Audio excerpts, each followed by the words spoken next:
बघा नीट 100% गाईच्या दुधापासून बनलेले शुद्ध सोनेरी आणि दाणेदार गोवर्धन तूप गर्वाने गोवर्धन।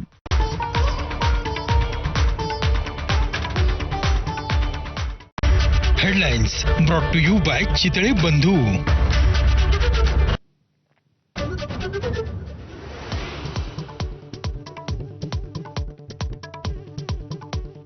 देशासह महाराष्ट्रात जून ते सप्टेंबर दरम्यान सरासरी 106% पावसाची शक्यता, तर मराठवाड्यात सरासरीच्या 112% तर विदर्भात 109% पावसाचा अंदाज।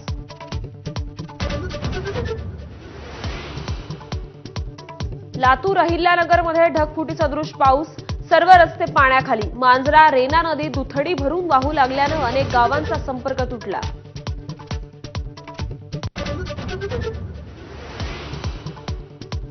हगवणे पिता पुत्र फिरत असलेल्या थार गाडीचा मालक संकेत नरेश चोंधेच्या वहिनीचे गंभीर आरोप। चोंधे कुटुंबियांकडून छळ होत असल्याची पोलीस आणि महिला आयोगाकडे तक्रार।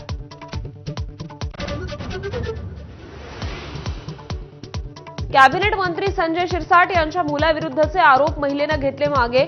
आरोपांवरून राजकारण न करण्याची विनंती, प्रकरण दाबण्याचा प्रयत्न होत असल्याचा अंजली दमानी यांचा आरोप। छत्रपती संभाजीनगरमध्ये निवासी उपजिल्हाधिकारी एसीबीच्या जाळ्यात। शेत जमिनीच्या कामासाठी 41 लाखांची मागणी, आधी 23 लाख घेतले, आता पुन्हा 5 लाखांची लाच घेताना अटक।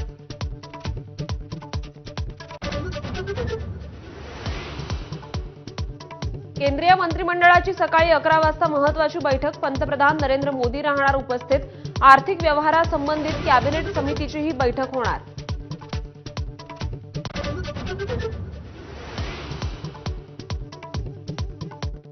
पाकिस्तानचा बुरखा फाडण्यासाठी भारताचं शिष्टमंडळ विविध देशात दाखल। सुळेंच्या नेतृत्वातील शिष्टमंडळ दक्षिण आफ्रिकेत, तर टीम कनिमोळी ग्रीसमध्ये पोहोचली।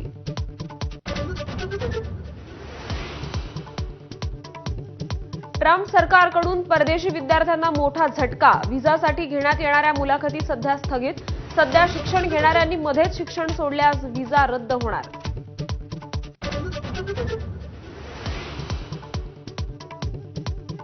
आयकरदात्यांसाठी केंद्राचा महत्त्वाचा निर्णय, इन्कम टॅक्स रिटर्न भरण्यासाठी 1.5 महिन्यांची मुदतवाढ। 31 जुलैऐवजी आता 15 सप्टेंबरपर्यंत रिटर्न भरता येणार।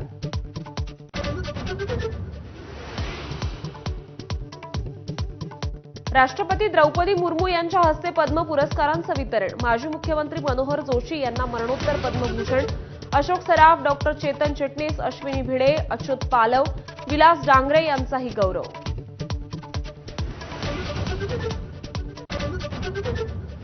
देशात कोरोनाच्या रुग्णसंख्येत सातत्यानं मोठी वाढ, सक्रिय रुग्णांची संख्या 1047। महाराष्ट्रात एकाच दिवसात 66 रुग्णांची नोंद, मृतांचा आकडा पोहोचला 11 वर।